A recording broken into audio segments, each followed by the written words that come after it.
ஆண்டவராகிய இயேசு கிறிஸ்துவின் இணையற்ற இன்ப நாமத்திலே உங்கள் அனைவருக்கும் அன்பின் நல் வாழ்த்துக்களை தெரிவித்துக் கொள்கின்றேன். திருத்துவ திருநாளுக்கு பின்வரும் 4ஆம் ஞாயிறு ஜூலை மாதம் முதல் ஞாயிற்றுக்கிழமை.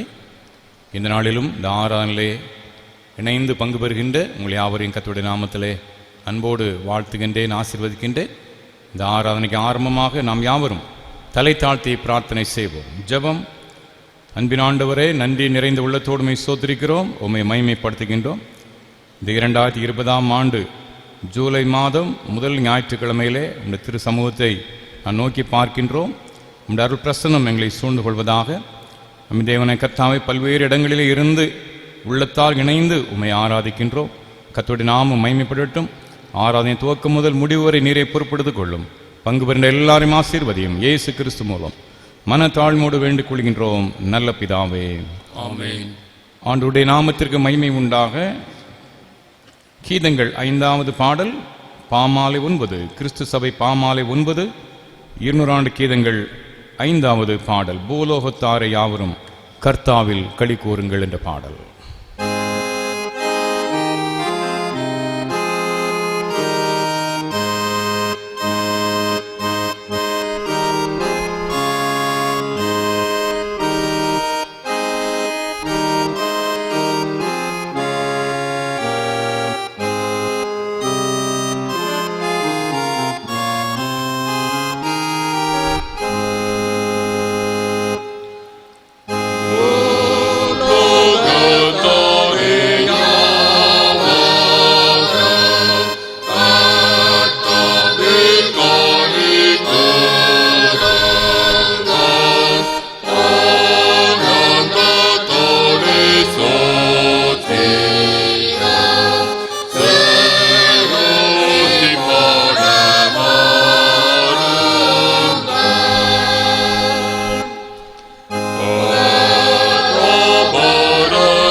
கர்த்தரை துதியுங்கள்.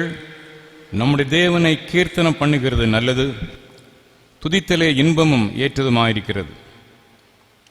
எருசலேமே கர்த்தரை ஸ்தோத்திரி, சீயோனே உன் தேவனை துதி. கர்த்தர் எருசலேமை கட்டுகிறார், துரத்துண்ட இஸ்ரவேலரை கூட்டி சேர்க்கிறார். இருதயம் நொறுங்குண்டவர்களை குணமாக்குகிறார், அவருடைய காயங்களை கட்டுகிறார். அவர் நட்சத்திரங்களில் அக்கத்தை எண்ணி அவைகளுக்கெல்லாம் பேரிட்டு அழைக்கிறார். நம்முடைய ஆண்டவர் பெரியவரும் மகா பலமுள்ளவருமாயிருக்கிறார், அவருடைய அறிவு அளவில்லாதது. ஜெபம் பண்ண கடவோம். கர்த்தருடைய சன்னிதானத்திலே நம்முடைய பாவங்களை மனத்தாழ்மையோடு நாம் அறிக்கை செய்வோம். பொதுவான பாவறிக்கையின் மூலமாக நம்முடைய பாவங்களை தேவனுடைய சன்னிதானத்திலே நாம் அறிக்கை செய்வோம். சர்வ வல்லமையும் மிகுந்த இரக்கமுள்ள பிதாவே, தப்பிப்போன ஆடுகளைப் போல நாங்கள் உம்முடைய வழிகளை விட்டு வழி அலைந்து போனோம். இருதயத்தின் யோசனைகளுக்கும் விருப்பங்களுக்கும் மிகவும் இணங்கி நடந்தோம். இந்த பரிசுத்த கற்பனை விரோதமாய் குற்றம் செய்தோம். செய்திகளை செய்யாமல் செய்த காரியங்களை செய்திருந்தோம். எங்களுக்கு சுகமே இல்லை. ஆனால் ஆண்டவரே, கர்த்தராகிய இயேசு கிறிஸ்து மூலமாய் மனுக்கு அருள் செய்த வாக்குத்தத்தங்களின்படியே நிர்வாகிக்குள்ள குற்றவாளிகள் எங்களுக்கு இறங்கும். தப்பிதங்களை அட்டி மேல் பொறுமையாயிரும். பாவத்து நிமித்தம் துக்கப்படுகளை சீர்படுத்தும். மிக இறக்கமுள்ள பிதாவே, பரிசுத்த நாமத்துக்கு மகிமை உண்டாகும்படி நான் தேவ பக்தியும் நீதியும் தெளிந்த புத்தி உள்ளவராய் நடந்து வர இயேசு கிறிஸ்து நிமித்தம் எங்களுக்கு கிருபை செய்தருளும். ஆமென்.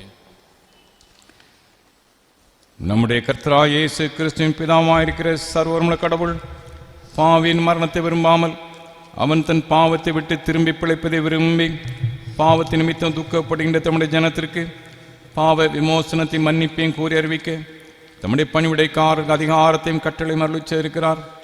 மெய்யாய் மனம் திரும்பி தம்முடைய பரிசுத்த சுவிசேஷத்தை உண்மையாய் விசுவாசிக்கிற யாவருக்கும் அவர் பாவங்களை மன்னித்து விமோசனம் செய்கிறார்.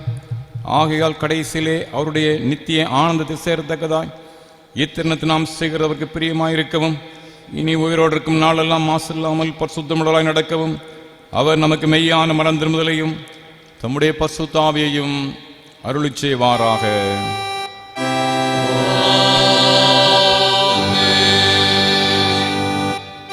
பரமண்டலங்களில் இருக்கிறார்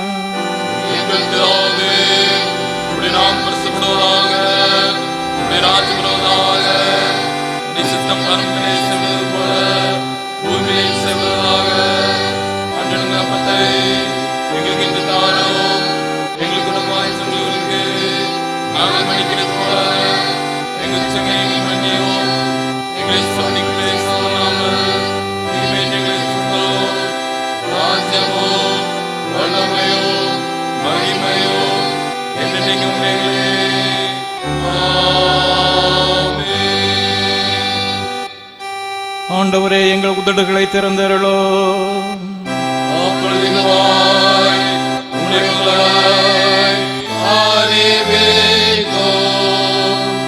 தேவனே, எங்களை ரட்சிக்க விரைவாய் வாரோ. ஆண்டவரே, எங்கள் சரண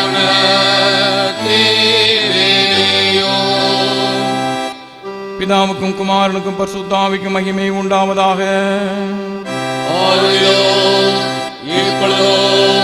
எப்பொழுதுமான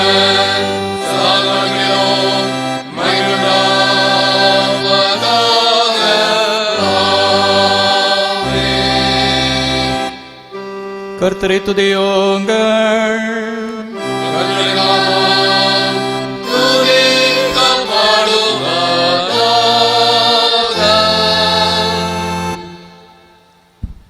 வாசிக்கும்படியான விசேஷித்த சங்கீதம் 20ஆம் சங்கீதம். 20ஆம் சங்கீதம்.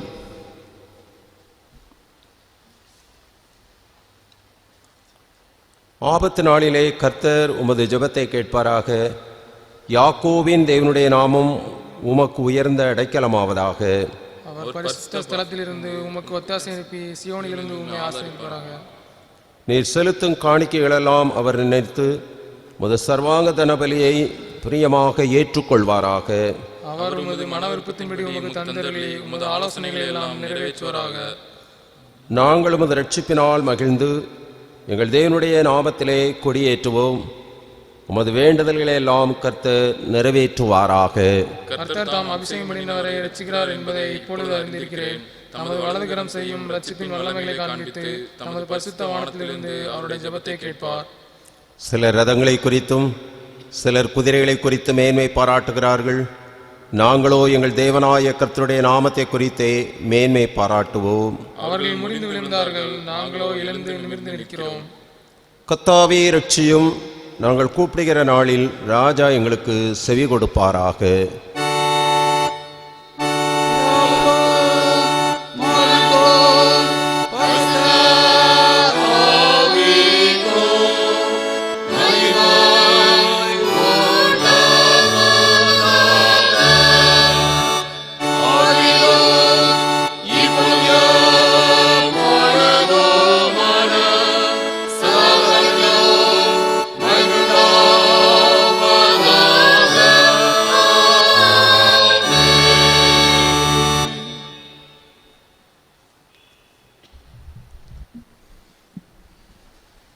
அன்பார்ந்தவர்களே,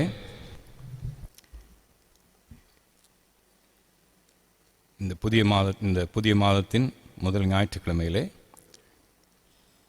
கர்த்தரை நாம் மகிமைப்படுத்தும் வண்ணமாக 35வது கன்வென்ஷன் கீதங்கள் பாடுவோம். கன்வென்ஷன் கீதங்கள் 35வது பாடல், எண்ணிலடங்கா ஸ்தோத்திரம் தேவா என்றென்றும் நான் பாடுவேன் என்ற பாடலை உற்சாகத்தோடு நாம் யாவரும் இணைந்து பாடுவோம்.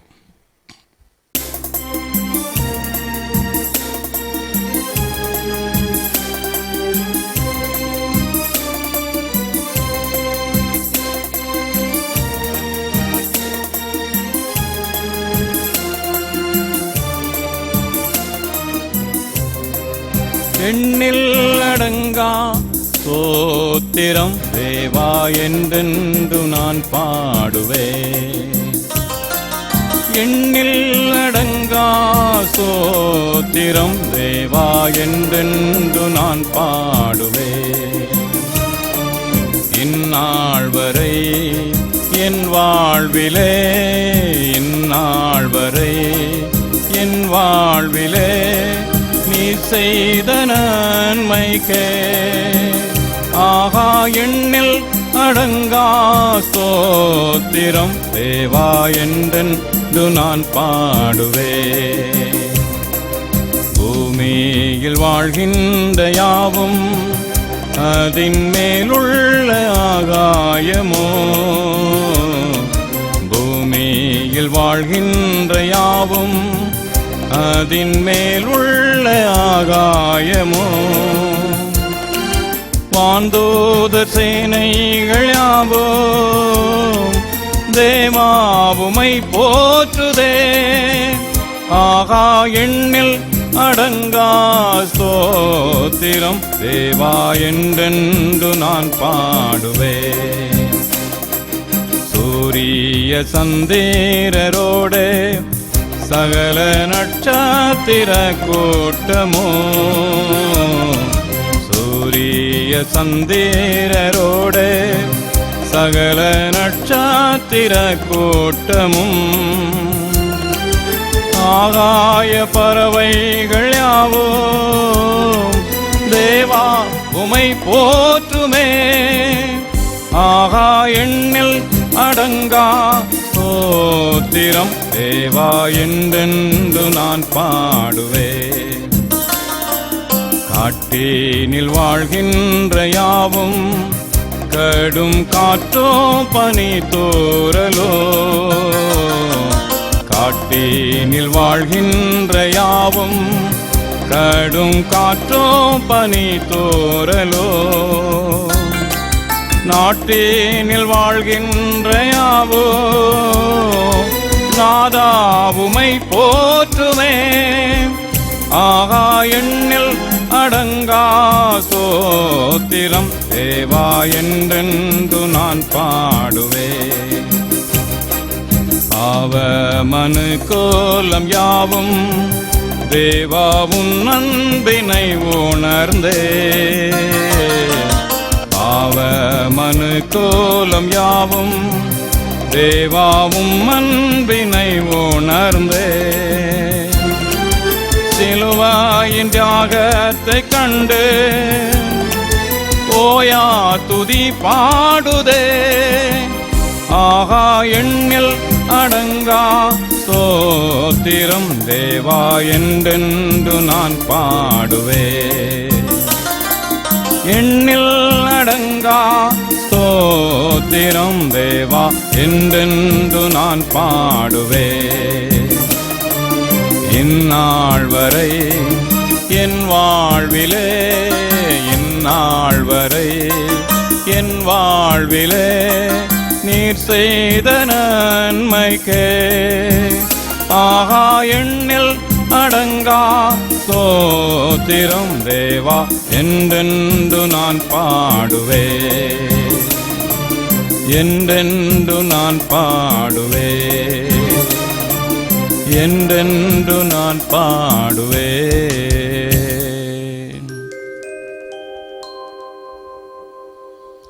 தொடர்ந்து திருமறை பகுதி வாசிக்க கேட்போம்.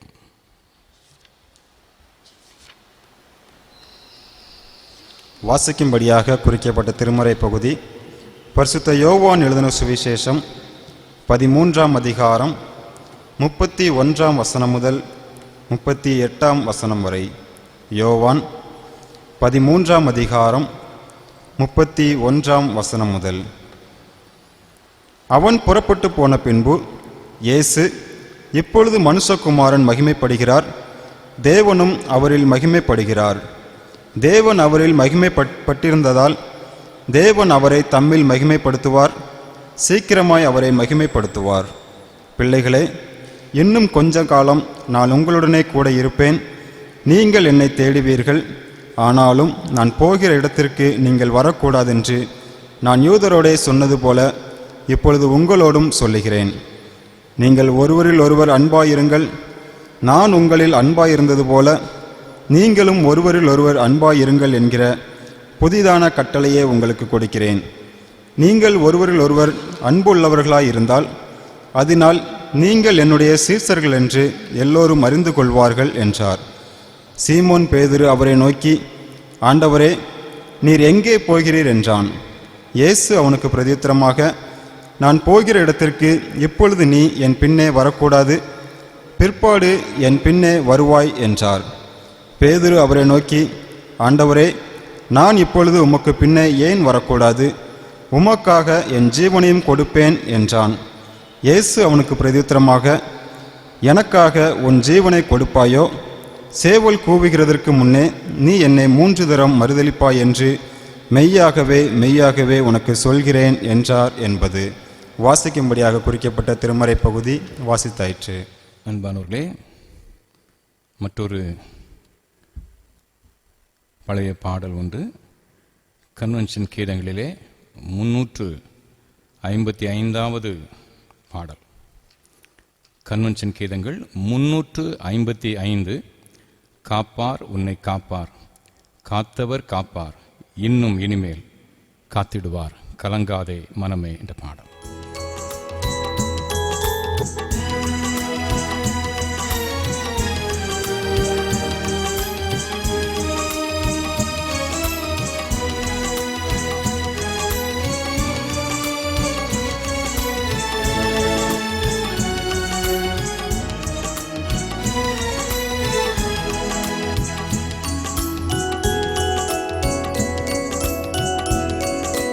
காப்பார் உன்னை காப்பார், காத்தவர் காப்பார், இன்னோ இனிமேல் காத்திடுவார், கலங்காதே மனமே காத்திடுவார். காப்பார் உன்னை காப்பார், காத்தவர் காப்பார், இன்னோ இனிமேல் காத்திடுவார், கலங்காதே மனமே காத்திடுவார்.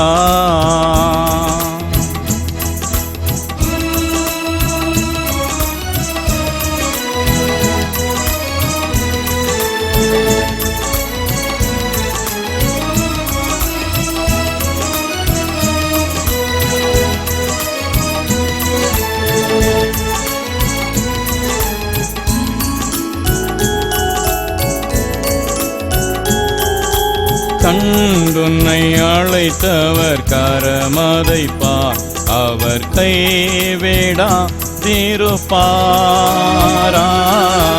கண்டுன்னை அழைத்தவர் கரமதைப்பார், அவர் கைவிடா திருப்பார். ஆண்டுகள் தோறும் உனக்கவர் அளித்த ஆசைகளை எண்ணிப்பார், எண்ணிப்பார், எண்ணிப்பார், எண்ணிப்பார். ஓ ஒன்றாய் அதை எண்ணிப்பார், ஓ ஒன்றாய் அதை எண்ணிப்பார்.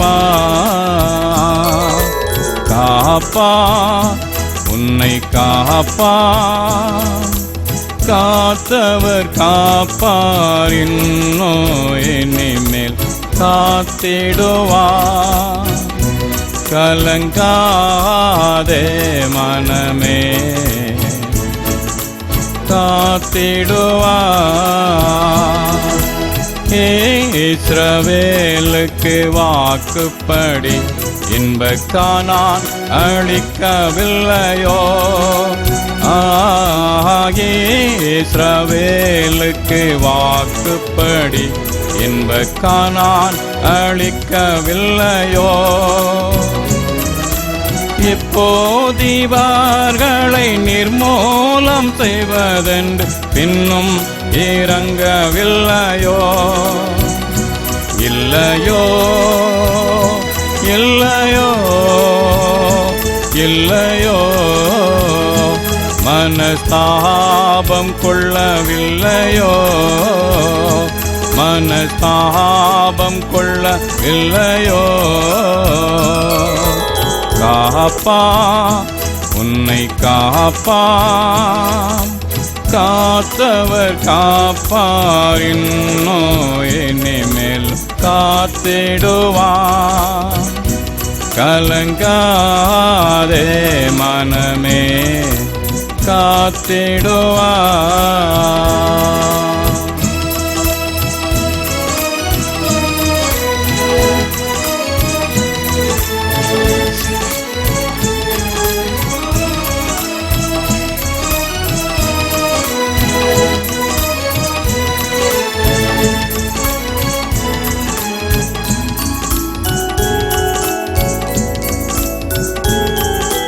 வீழ்ச்சியில் விழித்துன்னை மீட்பவரும் இகழ்ந்து விடாது சேர்ப்பவரும்.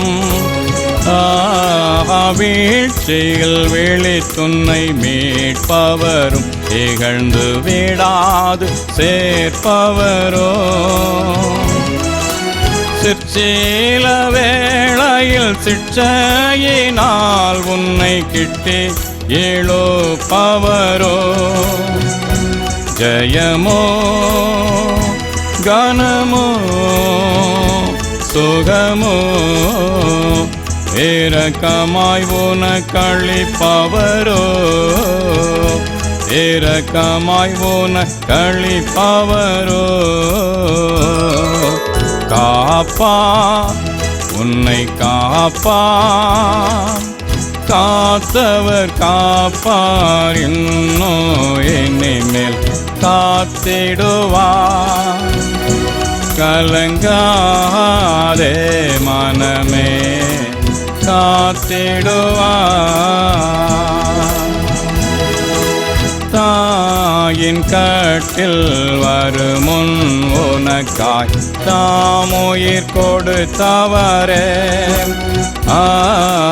தாயின் கட்டில் வருமுன் உனக்காய் தாமுயிர் கொடுத்தவரே. தாயினை போல் உன்னை தள்ளிவிடாது கைகோடு தடுத்தவரே. அவரே அவரே அவரே அன்பு கொண்டு மணந்தவரே. அன்பு கொண்டு மணந்தவரே. காப்பா உன்னை காப்பா, காத்தவர் காப்பார் இனிமேல் காத்திடுவார். கலங்காதே மனமே காத்திடுவார். காப்பா உன்னை காப்பா, காத்தவர் காப்பார் இனிமேல் காத்திடுவார். கலங்காதே மனமே காத்திடுவார்.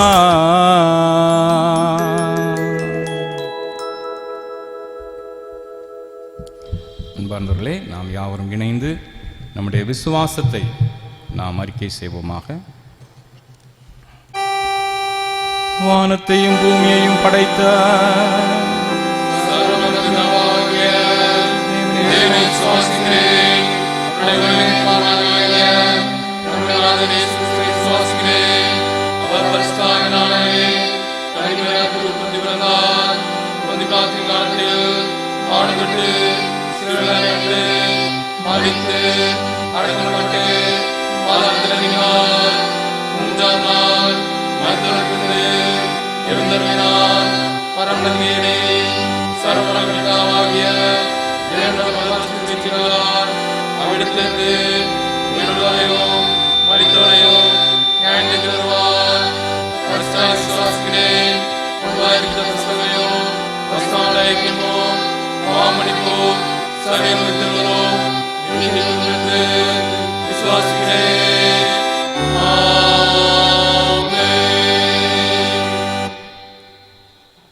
பிதா குமாரன் பரிசுத்த ஆவி நாமத்தினாலே ஆமென்.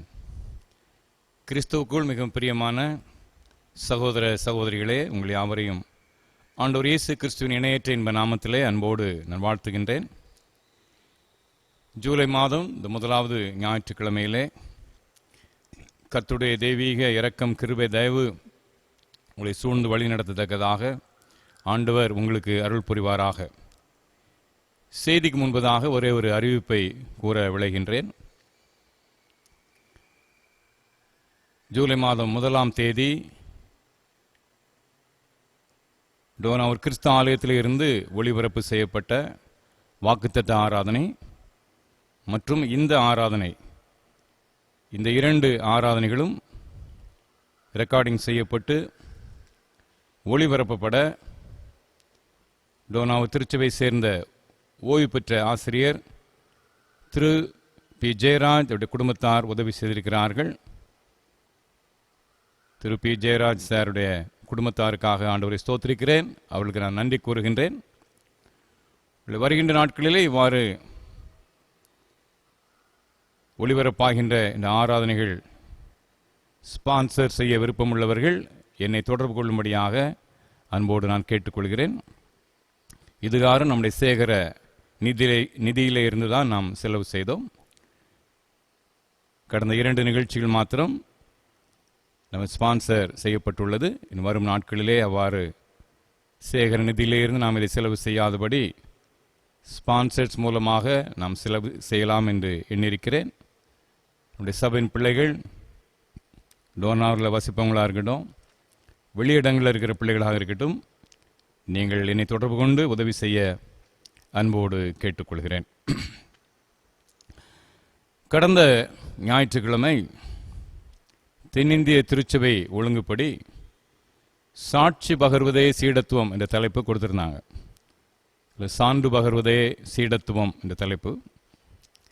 இந்த வாரத்தில் இன்றைய தினத்தில் திருநெல்வேலி திருமண்டலத்தில் சீடத்துவமே சிறந்தது என்ற தலைப்பு கொடுத்துருக்காங்க. 2க்கும் பொதுவானது சீடர்கள் அல்லது சீடத்துவம். அந்த தலைப்பிலே இந்த நாளில் தேவ செய்தியை நான் பகிர்ந்து கொள்ள விரும்புகின்றேன். சீடர்கள் என்பதே தலைப்பு.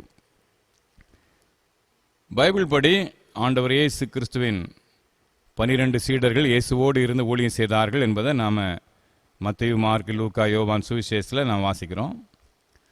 ஆனால் புதிய ஏற்பாட்டின் கண்ணோட்டத்தில் நாம் பார்க்கும்போது அந்த 12 பேர் மாத்திரமல்ல, நாம் எல்லாருமே சீடர்கள் தான்.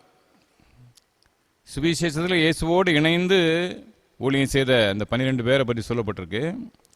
ஆனால் நாம் எல்லாருமே சீடர்கள். மத்தேயு எழுதின நற்செய்தி நூல் 28ஆம் அதிகாரம் 19ஆம் வசனத்திலே, நீங்கள் புறப்பட்டு போய் சகல ஜாதிகளுக்கும் சுவிசேஷ அறிவித்து எல்லாரையும் சீசராக்குங்கள் என்று வருது.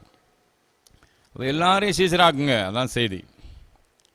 அப்போஸ்தலர் 6ஆம் அதிகாரம் 1ஆம் வசனம் மற்றும் 7ஆம் வசனங்களிலே சீடர்கள் தொகை பெருகிய போது அப்படின்னு சொல்லப்படுது. சீடர்களுடைய எண்ணிக்கை பெருகிச்சுன்னு என்ன அர்த்தம்? அந்த 12 பேரோட நிற்கல, புதிதாக இயேசுவின் மந்தையிலே இணைந்து ஆண்டவருக்காக வைராகியத்தோடு ஊழியம் செய்கிற சீடர்கள் உருவாகி கொண்டே இருந்தார்கள். இன்னொரு வகையில் சொல்ல வேண்டும் என்றால், புதிதாக சேர்ந்த விசுவாசிகள் கிறிஸ்தவர்கள் எல்லாருமே சீடர்களாக அங்கே அங்கீகரிக்கப்படுறாங்க. சீடர்கள் நீங்கள், நான், யாவருமே நாம் சீடர்கள் தான். ஆண்டுடைய தொண்டர்கள், திருத்தொண்டர்கள், சீடர்கள் என்பதை நாம் மறந்துடக்கூடாது. சீடர்களுடைய குணாதிசயம் என்ன? அதான் இன்று நாம் தியானிக்க போகிறோம். சீடர்களின் குணாதிசயம் என்ன? நாம் எப்படி வாழணும்? ஒன்று, சீடர்கள் கற்றுக்கொள்பவர்கள். சீடன்னா அர்த்தம் மாணவன் இல்லையா? சீடன் என்றால் மாணவன், அதுதான் அர்த்தம். அவன் கற்றுக்கொள்ள வேண்டும். மாணவனுடைய பிரதானமான வேலை அதுதானே, கற்றுக்கொள்ளுதல். யோவான் 16ஆம் அதிகாரம் 12-13 வசனங்களிலே, இன்னும் அநேக காரியங்களை நான் உங்களுக்கு சொல்ல வேண்டியதாயிருக்கிறது, அவைகளை நீங்கள் இப்பொழுது தாங்க மாட்டீர்கள். சத்திய ஆவியாகிய அவர் வரும்போது சகல சத்தியத்திற்குள் உங்களை நடத்துவார். அவர் தம்முடைய சுயமாய் பேசாமல் தாம் கேள்விப்பட்டவர்கள் யாவையும் சொல்லி வரப்போகிற காரியங்களை உங்களுக்கு அறிவிப்பார். அப்போ இயேசு கிறிஸ்து சீடர்கள் பார்த்து சொல்றாரு, நான் உங்களுக்கு அநேக காரியங்களை சொல்லியிருக்கிறேன். உண்மைதான். யோவானுடைய நற்செய்தி 11ஆம் அதிகாரத்திலிருந்து ஆரம்பித்து கிட்டத்தட்ட 6 அதிகாரங்கள் இயேசுவின் அங்கே தொடர்ந்த போதனைகளை நம்ம வாசிக்கிறோம். அநேக போதனைகள் கொடுக்குறாரு. கொடுத்து இதெல்லாம் நீங்கள் கடைப்பிடித்து வாழுங்கள், இன்னும் நிறைய சொல்ல வேண்டி இருக்குது, அது இப்போதே சொன்னால் நீங்கள் தாங்க மாட்டீர்கள், உங்களால் புரிந்து கொள்ள முடியாது. அந்தந்த காலம் வரும்போது பரிசுத்த ஆவியானவர் உங்களுக்கு அதை சொல்லுவார் என்று இங்கே சொல்வதை நான் பார்க்குறோம். அன்பார்ந்தவர்களே, அது உண்மைதான். மனித வாழ்விலே இந்த புரிந்து கொள்ளுதல் என்பது கொஞ்சம் மெல்ல தான் போயிட்டுருக்கோம். பிள்ளைகளை எடுத்துக்கொள்வோம். சிறிய வகுப்பில் 1 முதல் 10 வரை முதல்ல சொல்லிக் கொடுக்குறாங்க. ஆனா முதல் அக்கண்ணா வரைக்கும் சொல்லிக் கொடுக்காங்க. A to Z வரைக்கும் சொல்லிக் கொடுக்குறாங்க ஆங்கில எழுத்துக்களில். பிறகு 1, 1, 1, 2, 5, 5, 10 என்ற அளவில் அப்படி சொல்லிக் கொடுத்துட்டு வராங்க. பிறகு மெல்ல கூட்டல் வருது, கழித்தல், பெருக்கல், வகுத்தல், அப்படி கொஞ்சம் கொஞ்சமாக போகுது. பிறகு சுற்றளவு, பரப்பளவு, ஜியாமெட்ரி அப்படி போகுது. பிறகு ஒரு லெவல் வந்த பிறகு 10th ஸ்டாண்டர்ட் அந்த லெவல்லாம் வந்த பிறகு ட்ரிக்னாமெட்ரி, கால்குலஸ் அப்படி போகுது. அப்போ எல்கேஜி யூகேஜி படிக்கும்போதே ட்ரிக்னாமெட்ரியும் கால்குலஸையும் அந்த பிள்ளைகளுக்கு சொல்லிக் கொடுத்தா அவங்க தாங்க மாட்டாங்க இல்லையா? அப்போ அவர்களுக்குன்னு சில ஃபவுண்டேஷன் இருக்குது, அடிப்படையான ஃபவுண்டேஷன். அதை போட்டு கொஞ்சம் கொஞ்சமாக கொண்டு வந்து கடினமான பாடங்களை கொடுக்கணும். இயேசுவும் அப்படி தான் செய்கிறார். தன்னுடைய காலத்தில், தன்னோடு வாழ்ந்த காலத்தில் 3.5 ஆண்டு கால ஊழியத்தில் அநேக காரியத்தை கற்றுக் கொடுத்த அவர், இந்த காலம் வரும்போது பரிசுத்த ஆவியானவர் உங்களுக்கு போதிப்பார். அதுவும் என்ன சொல்கிறாருன்னா, யோவான் 16ஆம் அதிகாரம் 14ஆம் வசனத்தில், அவர் என்னுடையதில் எடுத்து உங்களுக்கு அறிவிப்பதனால என்னை மகிமைப்படுத்துவார். சத்திய ஆவியானவர் ஏதோ புதிய கதையை சொல்ல போகிறதில்ல, இயேசு கிறிஸ்து போதித்த போதனையின் ஆழமான காரியங்கள் சொல்ல போகிறாரு. 15ஆம் வசனத்தில், பிதாவினுடைய என்னுடையவைகள், அதனால் என்னுடையதில் எடுத்து உங்களை அறிவிப்பார். அப்போ சத்திய ஆவியானவருக்கு அங்கே பாடத்திட்டம் எங்கிருந்து வருது? பிதாவிடமிருந்தும் குமாரனிடமிருந்தும். அதன் மூலமாக தான் சீடர்களாக உங்களுக்கும் எனக்கும் பரிசுத்த ஆவியானவர் கற்றுத்தருகிறார். அந்தந்த காலத்தில் எவ்வாறு நாம் செயலாற்ற வேண்டும் என்பதை அவர் நமக்கு கற்றுத்தருகிறார். எனவே நீங்களும் நானும் கற்றுக்கொள்ள ஆர்வமாக இருக்கணும். எல்லாம் படித்தாச்சு இல்லையா, நான் இயேசுவை ஏற்றுக்கொண்டேன், ரட்சிக்கப்பட்டேன், அவ்வளோ போதும், எல்லாத்தையும் மூடி வை, அப்படியா இல்லை. இனிதான் ஆரம்பம். நாம் கற்றுக்கொண்டே இருக்க நாம் அழைக்கப்படுகிறோம். எல்லாம் தெரிந்து விட்டது என்பது அல்ல, கற்றது கைமண் அளவு என்பது நம்முடைய நாட்டில் உள்ள அருமையான ஒரு பழமொழி. அப்போ ஆவியானுடைய துணையோடு, கிறிஸ்துவின் சிந்தையோடு நிறைய காரியங்களை நாம் கற்றுக்கொள்ள நாம் அழைக்கப்படுகிறோம். அந்தந்த கால சூழ்நிலைகளுக்கு ஏற்றாற் போல, நாட்டு நடப்புக்கு ஏற்றாற் போல இல்லையா, மனித வாழ்வின் நாகரிக வளர்ச்சிக்கு ஏற்றாற் போல அநேக புதிய சிந்தனைகளை நம்முடைய வாழ்விலே நாம் அறிந்து கொள்ள வேண்டும், அதை அமுல்படுத்த வேண்டும். எனவே ஆண்டோடைய பாதபடியிலே இருந்து நாம் கற்றுக்கொள்ள அழைக்கப்படுகிறோம். சீடனுடைய முதல் குணாதிசயம் கற்றுக்கொள்வது. அப்போ எல்லாம் எனக்கு தெரியும் என்ற மனநிலை ரொம்ப ஆபத்தானது. அனுதினமும் ஆண்டோடைய பாதபடியிலே இருந்து நாம் புதிய புதிய விஷயங்களை நாம் கற்றுக்கொள்ள அழைக்கப்படுகிறோம். அப்போ சீடனுடைய குணாதிசயத்தில் முதல் குணாதிசயம் கற்றுக்கொள்பவர்கள். 2வது குணாதிசயம் கட்டுப்பாடு உடையவர்கள். சீடனுக்கு அடிப்படையான மற்றொரு தேவை என்ன? அந்த குணாதிசயம் என்ன? கட்டுப்பாடு. சீடர்கள் என்பதற்கான கிரேக்க வார்த்தை, புதிய ஏற்பாடு கிரேக்க மொழியில் எழுதப்பட்டிருக்கிறது, நமக்கு தெரியும். இந்த கிரேக்க வார்த்தை மத்தேட்டாஸ், இந்த மத்தேட்டாஸுங்களில் தான் மேத்தமெட்டிக்ஸ் வருது, கணக்கு வருது. கணக்கு என்ற அந்த அர்த்தம் கொள்ளும் மேத்தமெட்டிக்ஸ் இந்த மத்தேட்டாஸில் தான் வருது. ஒழுங்குபடுத்தப்பட்ட ஒரு அமைப்பு. அப்போ சீடர்களும் ஒழுங்குபடுத்தப்பட்ட ஒரு கட்டுப்பாட்டுக்குள்ளே தன்னுடைய வாழ்வை அமைச்சுக்கிடணும் இல்லையா? அது மிக மிக அவசியமானது. நீங்கள் வரலாற்றை பார்த்தீங்கன்னா பல்வேறு விதத்தில் விளக்கம் கொடுக்கலாம். கணிதத்துக்கும் வரலாறுக்கும் ரொம்ப வித்தியாசம் இருக்குது. வரலாறு அதை நம்முடைய விருப்பப்படி அநேக விளக்கங்களை நம்ம கொடுக்க முடியும்.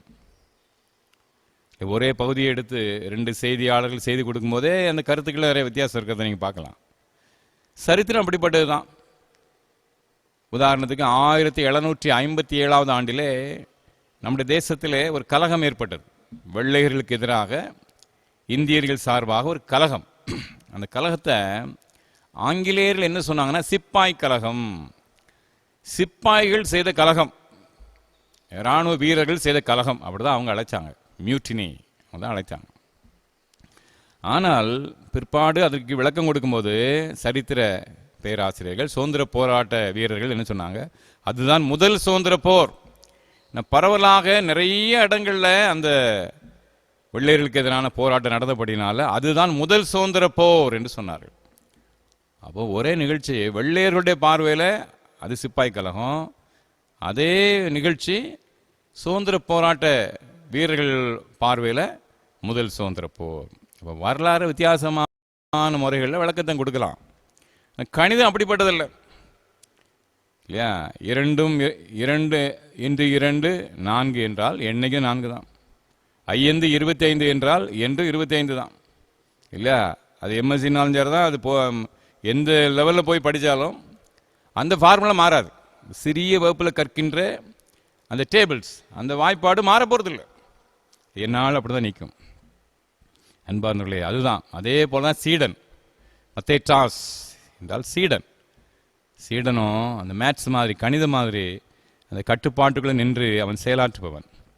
அதனால்தான் பவுல் தீமோத்தேயுக்கு எழுதும்போது 2 உதாரணம் சொல்லுவார், 3 உதாரணம் சொல்லுவார். ஆக்சுவலாக அதில் 2 நாம் இந்த நேரம் எடுத்துக்கலாம். 1 2 தீமோத்தேயு 2ஆம் அதிகாரத்தில் 5ஆம் வசனம் சொல்வார், ஒருவன் மல்யுத்தம் பண்ணினாலும் சட்டத்தின்படி பண்ணாவிட்டால் முடிசூட்டப்படான். இப்போ மல்யுத்தம் பண்ணுற ஒருத்தன் மல்யுத்தம் பண்ணுறான், நல்ல பலசாலி, திடகாத்திரமானவன். ஆனாலும் அதில் அவனுக்கு இவன் வெற்றியாளன் அப்படி சொல்லணும்னாக்கி சட்டத்துக்கு உட்பட்டு, ஒரு ஒழுங்குக்கு உட்பட்டு அவன் யுத்தம் பண்ணணும். சும்மா அந்த காட்டடி அடிக்க முடியாது. மல்யுத்தத்தில் வெற்றி பெறுவதற்கு காட்டடி அடிக்க முடியாது. அவன் ஒரு சட்ட திட்டங்கள் உட்பட்டு ஒழுங்குபடுத்தப்பட்ட நிலையிலே அவன் யுத்தம் பண்ணணும், சண்டை போடணும். அப்பந்தான் அவன் முடிசூட்டப்படுவான். அதுபோல் இன்னொரு உதாரணம் சொல்றாரு,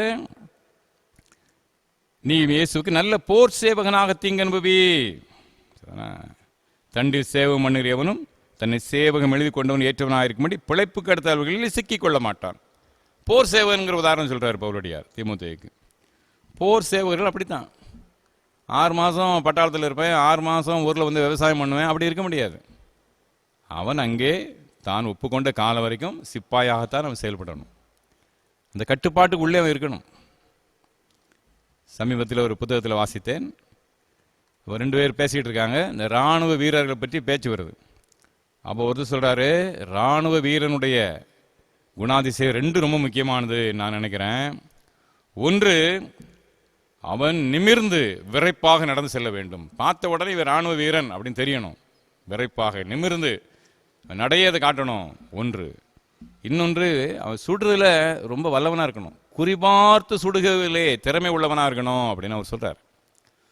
ஒருத்தர் சொல்கிறார், 2 பேர் பேசிக்கிட்டு இருக்கும்போது ஒருத்தர் இந்த 2 குறிப்பை சொல்கிறாரு.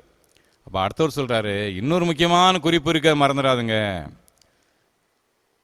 ஒரு இராணுவ வீரனுடைய 3வது முக்கியமான குணாதிசயம் கீழ்ப்படிதல். கீழ்ப்படிதல் முக்கியமானதுன்னு அவர் சொல்கிறாரு. உண்மைதான் அன்பார்ந்த சகோதர சகோதரிகளே, கீழ்ப்படிதல் மிக மிக அவசியமானது. அப்போ சீடர்கள் கட்டுப்பாடு உடையவர்கள்னா அந்த கட்டுப்பாட்டில் ஒரு ஒழுங்கு இருக்குது, ஒரு அமைப்பு இருக்குது, கீழ்ப்படிதல் இருக்குது. நீங்களும் நானும் ஆண்டவர் சீடர்களாக வாழ நம்மை அழைத்திருக்கிறார். சீடர்களாக, வெறும் பக்தர்களாக மட்டுமல்ல, எல்லாரும் பக்தர்கள் தான். இந்தியாவில் பக்தர்களுக்கு குறைவே கிடையாது இல்லை, எல்லாரும் நம்ம பக்தர்கள். சீடர்களாக வாழ அழைக்கப்படுறோம். பக்தர்கள் என்றால் ஒரு புனித ஸ்தலத்தை அல்லது ஒரு கோயிலை அல்லது ஏதாவது ஒன்று பார்த்த உடனே அந்த இடத்துல பக்தியோடு அங்கே அவர்கள் செயல்படுவது, குனிவது, அதுதான் பக்திமானுடைய அடையாளம். ஆனால் அது மாத்திரம் அல்ல, சீடனுடைய அடையாளங்கள் வேறு. சீடனுடைய குணாதிசயம் முதலாவது, அவன் ஒரு மாணவன், கற்றுக்கொள்பவன், எப்போதும் கற்றுக்கொள்ள ஆர்வமாக இருப்பவன். ஆண்டவராக இயேசு கிறிஸ்து கற்றுத்தந்ததை மனதில் பதித்து அந்தந்த காலகட்டத்துக்கு ஏற்றபடி ஆவியானவர் கற்றுத்தருவதை புதிதாக அறிந்து கொள்பவன், அவன்தான் சீடன். சீடர்கள் கற்றுக்கொள்பவர்கள். இரண்டாவது கட்டுப்பாடு உடையவர்கள். ஒழுங்கு, கீழ்ப்படிதல் நம்முடைய வாழ்விலே மிக மிக அவசியமானது. ஆண்டவர் நம்மிடம் பிரதானமாக எதிர்பார்ப்பது கீழ்ப்படிதல். அப்படிப்பட்ட கீழ்ப்படிதல் உள்ள வேத வசனத்தின் சத்தியங்களுக்கு கீழ்ப்படிதல் உள்ள மக்களாக வாழ நம்ம அர்ப்பணிப்போம். மூன்றாவதாக ஒரு குறிப்பை சொல்லி முடிகிறேன். சீடர்கள் கரிசனையோடு வாழ்பவர்கள். முதலாவது கற்றுக்கொள்பவர்கள், இரண்டாவது சீடர்கள் கட்டுப்பாடு உடையவர்கள், மூன்றாவது கரிசனையோடு வாழ்பவர்கள். கரிசனை ரொம்ப முக்கியம். யோவான் நற்செய்தி நூல் 13ஆம் அதிகாரம் 35ஆம் வசனம் இவ்வாறு சொல்லுகிறது. யோவான் 13ஆம் அதிகாரம் 35ஆம் வசனம், நீங்கள் ஒருவரில் ஒருவர் அன்புள்ளவர்களாக இருந்தால் அதனாலே நீங்கள் என்னுடைய சீஷர்கள் என்று எல்லாரும் அறிந்து கொள்வார்கள். இயேசு தம்முடைய சீடர்களை பார்த்து சொல்றார், நீங்க சீடர்கள் என்பதை மற்ற மக்கள் எப்படி அறிந்து கொள்வாங்க? நீங்கள் ஒருவரில் ஒருவர் அன்பா இருப்பதை பார்த்து. அந்த அன்போடு வாழ்கின்ற ஒரு பண்பு நமக்கு அவசியம். நான் இயேசுவை ரட்சகராக ஏற்றுக்கொண்டேன், நான் ரட்சிக்கப்பட்டேன், என் பாவத்தை எல்லாம் மன்னிச்சிட்டாரு, என்னை ஆசீர்வதித்திருக்கிறாரு என்பது முக்கியமானது தான், சந்தேகமே கிடையாது. ஆனால் அதோடு நிற்கிறது இல்லை. அதை தாண்டி அன்பை வெளிக்காட்டுகின்ற மக்களாக, நம்முடைய அன்பு நிறைந்த வாழ்க்கையின் மூலமாக அதை பார்க்கின்ற பிற மக்கள் இவர்கள் ஆண்டவருடைய பிள்ளைகள் என்று சாட்சி பெறத்தக்கதாக அப்படிப்பட்ட ஒரு வாழ்வை நாம் அமைத்துக் கொள்ள வேண்டும். சீடர்களாகி நீங்களும் நானும் கரிசனை உடையவர்களாக வாழ அழைக்கப்படுறோம். இயற்கையில் பாருங்க, ஆலமரம் விழுதை இறக்குகிறது. முதல்ல விழுதை ஆலமரம் தாங்குது. ஒரு கட்டம் வரும்போது அந்த விழுது தரையிலே ஊன்றி அந்த வயோதிப ஆலமரத்தையே அந்த விழுது தாங்குது ஒரு கட்டத்தில். மனித வாழ்விலே பெற்றோர் பிள்ளைகளை வளர்த்து ஆளாக்குறாங்க. ஒரு கட்டத்தில் பிள்ளைகள் பெற்றோரை அங்கே கரிசனையோடு கவனிக்கிறார்கள், கவனிக்க அழைக்கப்பட்டிருக்கிறார். அப்போ இந்த ஒரு அமைப்பு இயற்கையிலே இறைவன் நமக்கு தந்த காரியம் இல்லையா? கரிசனையோடு வாழ்வது. பெற்றோர் பிள்ளைகளை கரிசனையோடு கவனிக்கிறாங்க, அப்புறம் பிள்ளைகள் பெற்றோரை கரிசனையோடு கவனிக்கணும். ஆண்டவர் நம்மை கரிசனையோடு நம்மை மீட்டெடுத்து நம்மை ரட்சித்து வழி நடத்தியிருக்கிறாரு. நாம் கரிசனையோடு அந்த அன்பை இந்த உலகத்தில் உள்ள மக்களுக்கு காண்பிக்க வேண்டும், உடன் சீடர்களுக்கு காண்பிக்க வேண்டும், சமுதாயத்திற்கு காண்பிக்க வேண்டும். கரிசனை உள்ள மக்களாக நீங்களும் நான் வாழ்வது மிக மிக மிக அவசியமானது. தெரசா அம்மையார் சமுதாய சேவைக்கு புகழ் பெற்றவர்கள் இல்லையா? ரோமன் கத்தோலிக்க திருச்சபை சேர்ந்த அந்த அருமையான அம்மா மாபெரும் ஊழியத்தை கொல்கத்தா பட்டணத்தில் இருந்து செய்தார்கள். மிக முக்கியமாக அவர்களோடு நூற்றுக்கணக்கான அங்கே கன்னியர்கள் இருந்து அவங்க அந்த பணியில் ஈடுபட்டாங்க. அவர் செய்த பிரதானமான பணி அங்கே அனாதையாக இருந்த சிறு பிள்ளைகளை பராமரித்தார்கள், தொழுநோயாளிகளை பராமரித்தார்கள், கைவிடப்பட்ட பெண்களை பராமரித்தார்கள், மரண தருவாயிலே இருந்து கைவிடப்பட்ட பெரியவர்களை கொண்டு வந்து கடைசியில் நிம்மதியாக அவர்கள் மரிப்பதற்கு அங்கே ஏற்ற காரியங்களை செய்தார்கள். இவ்வாறாக மாபெரும் சமுதாய சேவையை தெரசா அம்மையார் செய்தாங்க. அவங்க நம்ம நாட்டை சேர்ந்தவங்க கிடையாது, ஐரோப்பா கண்டத்தை சேர்ந்தவங்க. இங்கே வந்து அவர்கள் ஒரு ஆசிரியராக பணி செய்ய வந்தாங்க. பிற்பாடு அவர்கள் இந்த சமுதாய தேசத்தின் சூழ்நிலையை பார்த்து அவங்க இந்த சமூக சேவையில் இறங்கினாங்க. இவ்வாறு ஆயிரக்கணக்கான மக்கள் அந்த ஒரு வளாகத்தில் இருந்து உதவிகளை பெறுகிறார்கள். அவர்கள் அதிகாலையிலே கிறிஸ்தவ பாடல்களை பாடுகிறது, தியானிப்பது, இது எல்லாத்தையும் ஒருத்தர் பார்க்குறாரு. அதற்கு அருகாமையிலே ஒருவர் பார்க்குறாரு. அவருக்கு இது ஒரு எரிச்சலை உண்டு பண்ணுது. என்ன இந்த கிறிஸ்தவங்க இவங்க மட்டும்தான் தொண்டு பொறுகிறதுக்கு பிறந்தவங்களா? ஆயிரக்கணக்கான மக்களை இங்கே கொண்டு வந்து இந்த சேவையை செய்து கொண்டிருக்கிறாங்க, ஏன் எங்களால் இது முடியாதா என்றெல்லாம் அவர் மனதில் நினைத்து கொண்டு ஒரு சூழ்நிலையில் அவர் போலீஸ் கம்ப்ளைண்ட் கொடுக்கார். இந்த காம்பவுண்டில் தொழுநோயாளிகள், மறிக்கிற தருவாயில் உள்ள வயசானாளிகள், சின்ன பிள்ளைகள், அங்கே கைவிடப்பட்ட பெண்கள், எக்கச்சக்கமான மக்களை கொண்டு வந்து இங்கே பணி செய்துட்டு இருக்காங்க, மதம் மாற்றுறாங்க, இது எங்களுக்கு ஒரு பெரிய கஷ்டமாக இருக்குது, இதுக்கு நீங்கள் ஆக்ஷன் எடுக்கணும் என்று ஒரு காவல்துறை அதிகாரியிடம் அவர் அங்கே கம்ப்ளைண்ட் கொடுக்குறார். அந்த அதிகாரி அங்கே வராரு, இந்த வளாகத்துக்கு வந்து பார்க்கிறார். நூற்றுக்கணக்கான சிறு பிள்ளைகள், அனாதை பிள்ளைகள் பராமரிக்கப்படுறாங்க, கைவிடப்பட்ட பெண்கள் பராமரிக்கப்படுறாங்க, தொழுநோயாளிகள் அவருடைய புண்களை எல்லாம் துடைத்து சுத்தம் பண்ணி பராமரிக்கப்படுறாங்க, சாகின்ற கட்டத்தில் இருந்த வயோதிப மக்கள் அங்கே சாகின்ற கட்டத்தில் அவங்க அங்கே துர்நாற்றமெல்லாம் நீங்க பெற்று அவர்களை சுத்தப்படுத்தி அவர்கள் நிம்மதியாக மரணிக்க உதவி புரிகிறாங்க. இது எல்லாத்தையும் இந்த காவல்துறை அதிகாரி பார்த்தார். அவர் பார்த்துட்டு பிறகு கம்ப்ளைண்ட் கொடுத்தோன்னு கூப்பிட்டாரு, எப்பா இந்த வளாகத்துக்கு போய் பார்த்தேன், இந்த ஆயிரக்கணக்கான மக்களை அந்த தெரசாமியாரும் அவர்களோடு இருக்கின்ற அந்த கன்னியர்களும் பராமரிக்கிறாங்க, என்னால் அதை ஒரு நாள் செய்ய முடியாது, இந்த பணியை என்னால் செய்ய முடியாது, உன்னால் செய்ய முடியுமா, உன்னால் அந்த பணியை செய்ய முடியுமான்னு கேட்டார். ஐயோ என்னால் எப்படி செய்ய முடியும், அவங்க அதை செய்யக்கூடாது, அவங்கள அந்த காம்பவுண்ட் விட்டு வெளியேற்றணும், அதுக்காக தான் அவங்கள்ட்ட கம்ப்ளைண்ட் கொடுத்தேன் அப்படிங்கிறார். அந்த வேலையை என்னால் செய்ய முடியாது, உன்னாலையும் செய்ய முடியாது, அவர்கள் அந்த பணியை செய்து கொண்டிருக்கிறார்கள், அப்போ அந்த பணியை செய்யக்கூடாது, அவர்களை விரட்டி விடு என்று நீ சொல்கிறாய். ஒரு காரியம் செய், அவங்கள விரட்டிடும், ஊரை விட்டு அவங்கள விரட்டிடும், ஆனால் அந்த அத்தனை பொறுப்பை நீ எடுத்துக்கொள்வாயா? அந்த வளாகத்திலே நடைபெறுகின்ற இந்த உன்னதமான சேவை பணியை உன்னால் செய்ய முடியும்னா சொல்லு, அவங்கள இந்த ஊரை விட்டு விரட்டிடுறேன், அதுக்குரிய நடவடிக்கை எடுத்துருவோம், இல்லை என்றால் அந்த இடத்த விட்டு ஓடிடு என்று சொன்னார். நல்ல ஒரு காவல்துறை அதிகாரி இடத்த காலி பண்ணி ஓடிட்டான். அன்பார்ந்தவர்களே, உன்னதமான சேவை பணியை செய்ய நாம் அழைக்கப்பட்டோம், கரிசனையோடு நாம் வாழ நாம் அழைக்கப்பட்டோம். நீங்களும் நானும் சீடர்கள், நம்ம எல்லாருமே சீடர்கள் தான், கிறிஸ்தவர்கள் எல்லாரும் சீடர்கள். ஆண்டுடைய சமூகத்திலே அவருடைய பாதப்படியில் ஏறி நாம் கற்றுக்கொள்ள வேண்டும், கட்டுப்பாடோடு நம்முடைய வாழ்வை அமைத்துக் கொள்ள வேண்டும், கரிசனையோடு செயலாற்ற வேண்டும். கர்த்தருடைய கிருபை நம்மை தாங்கும். நம்மை பார்க்கின்ற மக்கள் இவர்கள் ஆண்டுடைய பிள்ளைகள், அவனுடைய சீடர்கள், கர்த்தரை மகிமைப்படுத்துகிறவர்கள் என்று ஆண்டவரை துதிப்பார். அவர் கர்த்தருடைய நாம மகிமைக்காக நாம் வாழ தேவன் தாமே நம் அருள் புரிவாராக. ஆமேன், ஆமேன். அன்பானவர்களே, நம்மை அர்ப்பணிப்பதின் அடையாளமாக மகனே உன் நெஞ்சனுக்கு தாராயோ என்ற பாடலை நாம் பாடுவோம்.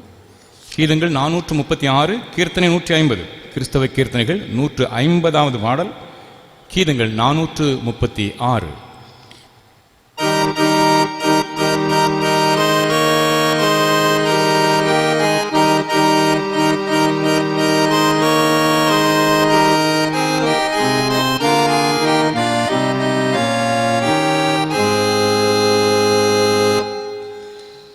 மகனே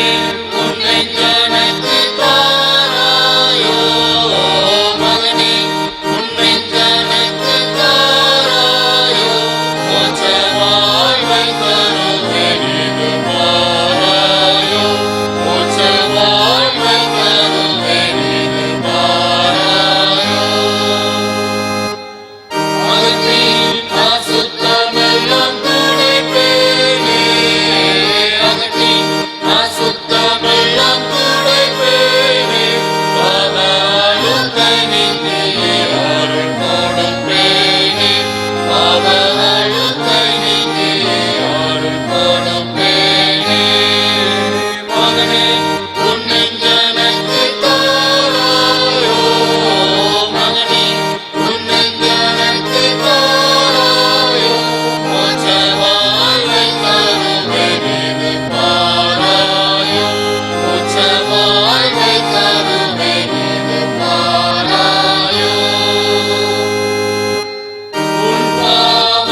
ஜெபம் பண்ண கடவோம்.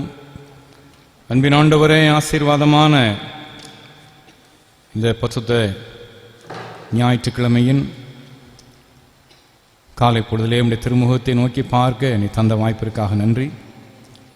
எங்கள் ஆண்டவர் மரணத்தை வென்று உயிரோடு எழுந்தார் என்பதை ஒவ்வொரு ஞாயிறும் எங்களுக்கு நினைவுபடுத்தி கொண்டே இருக்கிறது. மகத்துவமுள்ள உடைய உயிர்த்தெழிலின் ஆற்றலுக்காக நன்றி. தீமை நிறைந்த உலகத்திலே ஆண்டவரை தீமையை வென்று ஆண்டவரே வெற்றி சிறந்த ஆண்டவரை துதித்து ஸ்தோத்திரிக்கிறோம், உம்மை மகிமைப்படுத்துகின்றோம். இப்பொழுதும் ஆண்டவரே எங்கள் தேசத்தை பீடித்திருக்கின்ற, உலகத்தையே பீடித்திருக்கின்ற தொற்று வியாதி முற்றிலுமாக எங்களுடைய தேசத்தை விட்டு அகன்று போகட்டும், எங்களுடைய மாநிலத்தை விட்டு அகன்று போகட்டும், எங்களுடைய பகுதியை விட்டு அகன்று போகட்டும். சமூக தொற்றாக இது மாறி ஏராளமான மக்கள் மாண்டு போய்விடாதபடி கர்த்தர் கிருபையாக காத்து வழி நடத்தும். திறப்பின் வாயிலில் நின்று ஆண்டவர் மருத்துவத்துறையினர் இதற்காக மிக பிரயாசப்படுகிறார்கள். எல்லா பிரயாசங்களையும் ஆண்டவர் வாய்க்க பண்ணும். ஆராய்ச்சியாளர்களை கண்ணோக்கி பாரும். நல்ல தடுப்பு மருந்துகளை சீக்கிரமாக கண்டுபிடிக்கின்ற விசேஷ ஞானத்தை நீங்கள் கட்டளையிடுவீராக. நம்பி தேவனை கர்த்தாவே, இவ்வாறாக ஆண்டவரே இந்த தொற்று வியாதியான முற்றிலுமாக தேசத்தை விட்டு அகன்று போக ஆண்டவர் பிரயாசப்படுகின்ற ஒவ்வொருவரையும் நீ சந்தியும் நன்மையினால் நீர் முடிசூட்டும். விசேஷமாக ஆண்டவரே இந்த ஆராதனையில் இணைந்து பங்கு பெறுகின்ற இறை மக்களுக்காக ஜெபிக்கிறேன். ஒவ்வொருவரையும் பேர் பேராக குடும்பமாக ஆசீர்வதியும். உடைய தேவையில்லாவற்றை சந்தியும். தெய்வீக சமாதானம் ஒவ்வொருவரையும் ஆட்கொள்ளட்டும். ஆண்டவரின் தொற்று வியாதி உடைய பிள்ளைகள் ஒருவரையும் அணுகாதபடி கற்று வேலையெடுத்து நீர் பாதுகாத்துக் கொள்ளும். என்னுடைய சிறியவர்கள், சிறு பிள்ளைகள், வாலிப தம்பி தங்கையர், பெரியவர்கள், வயது முதிர்ந்த மக்கள் யாவரையும் உடைய கரத்திலே கொடுக்கிறேன். அனைவரையும் ஆண்டவர் பெயர் பேராக குடும்பமாக நீர் ஆசீர்வதிக்க வேண்டும் என்று நாங்கள் மன்றாடுகின்றோம். எல்லா நன்மையினால் நீர் ஆண்டு கொள்ளும் தகப்பனே. நம் தேவனை கர்த்தாவே, விசேஷமாக இந்த ஆராதனை ஆண்டு ஸ்பான்சர் செய்கின்ற அருமையான விசுவாச குடும்பத்தாருக்காக ஜெபிக்கிறேன். அந்த குடும்பத்தின் கர்த்தர் கிருபையாக நீர் கண்ணோக்கி பாரும். எல்லா நன்மையினாலும் நீர் முடிசூட்ட நான் ஜெபிக்கின்றோம். ஆண்டவரே, எங்களுடைய கிராமத்தை ஆசீர்வதியும், எங்களுடைய சேகரத்தை ஆசீர்வதியும். அந்த பற்பல இடங்களில் இருக்கின்ற இந்த சபையின் பிள்ளைகளையும் கிருபையாக நீர் கண்ணோக்கி பாரும். ஆண்டவரே, ஒருவேளை எங்களுடைய விசுவாச குடும்பமாக பல்வேறு இடங்களிலிருந்து பல்வேறு திருச்சபைகளை சேர்ந்த மக்கள், பல்வேறு கிராமங்களின் நகர்ப்புறங்களை சேர்ந்த மக்கள் ஆண்டவரே இந்த ஆராதனையில் இணைந்திருக்கிறார்கள். அனைவரையும் அருள்நாதர் பெயர் பேராக நீ சந்திப்பீராக. ஒருவேளை ஆண்டவரே சகோதர சமயத்தை சேர்ந்தவர்கள் கூட யாராகிலும் இந்த ஆராதனை பங்கு பெறலாம், அவர்களையும் சந்தியும். தேவனை கர்த்தாவே, உம்முடைய வசனம் மகத்துவமானது, இந்த உம்முடைய வசனம் மேன்மையானது. ஆண்டவரே, நன்றி நிறைந்த உள்ளத்தோடு நாள் என்றுமை சேவிக்க துணை செய்யும். இந்த நாளின் சத்தியத்திலே நான் கேட்டபடி அன்பி தேவனை கர்த்தாவே, நாங்கள் ஒவ்வொருவரும் நல்ல சீடர்களாக, பொறுப்புள்ள சீடர்களாக ஆண்டவரே எங்களுடைய கடமையை செய்து நிறைவேற்ற துணை செய்யும். அதன் மூலமாக உம்முடைய நாமத்தை என்று நாளும் மகிமைப்படுத்தின்ற பாத்திரங்களாக ஜீவிக்க துணை செய்யும். இந்த ஆறாண்டில் பங்கு பெற்ற ஒவ்வொருவரும் தன்னுடைய சொந்த தேவைகளுக்காக ஏறெடுத்த ஜெபங்களையும் நீ அங்கீகரியும். ஏற்ற பலனை சம்பூர்ணமாக நீர் பெருக பண்ணும். வல்ல நாமத்தை மகிமைப்படுத்தும். கர்த்தரும் மீட்பருமாய் இயேசு கிறிஸ்து மூலம் மிகுந்த மனத்தாழ்மோடு வேண்டிக் கொள்கின்றோம் நல்ல பிதாவே.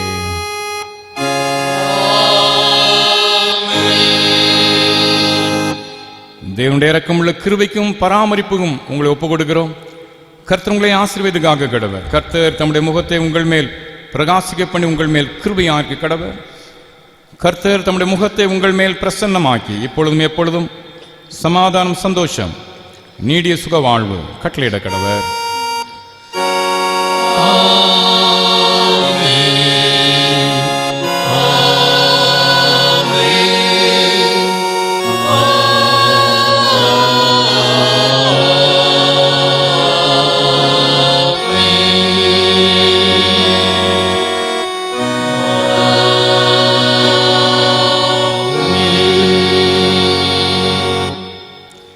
நிறைவு கீதமாக கீதங்கள் 479 பாடுவோம். கீதங்கள் 479, பாமாலை 308, கிறிஸ்து சபை பாமாலை 308. பரத்தின் ஜோதியே என்மேல் இறங்கிடும், பிரகாசத்துடனே உள்ளத்தில் விளங்கும் நிர்ஜீவ ஜோதி தேவரீர், நற்கதியர் வீசக்கடவீர் என்ற பாடல்.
ஜெபம் செய்வோம். எங்கள் கண்மலை, எங்கள் மீட்பெருமாய கர்த்தாவே, எங்கள் வாயின் வார்த்தைகளும் எங்கள் இதயத்தின் தியானமும் எப்பொழுதும் உம்முடைய பரிசுத்த சன்னிதானத்திலே பிரீதியாக இருப்பதாக.